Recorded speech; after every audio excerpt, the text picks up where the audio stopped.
என்னை கேட்கும்போது அவங்களுக்காக நான் போடுவேன்.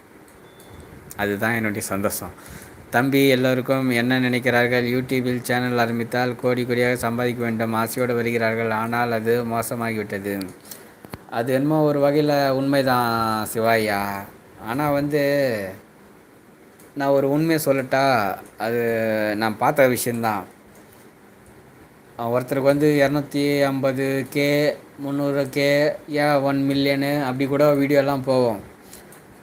ஒரு சேனல் நான் தினமும் பார்ப்பேன். நான் அந்த சேனல் நல்லா 2 பேர் ஃப்ரெண்ட்ஷிப்பாக தான் பண்ணுவாங்க.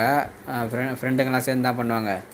ஒரு என்டர்டெயின்மெண்ட்டாக சேனலாக இருக்கும். நல்ல ஒரு கருத்துள்ள சேனலாக தான் இருக்கும். அவங்க ஒரு நாள் பேட்டி கொடுத்தாங்க யூடியூப்லேயே.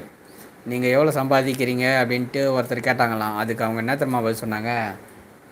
நான் இவ்வளோ நாள் கஷ்டப்பட்டு மொத்தமாக எனக்கு 45,000 தான் வந்திருக்குது.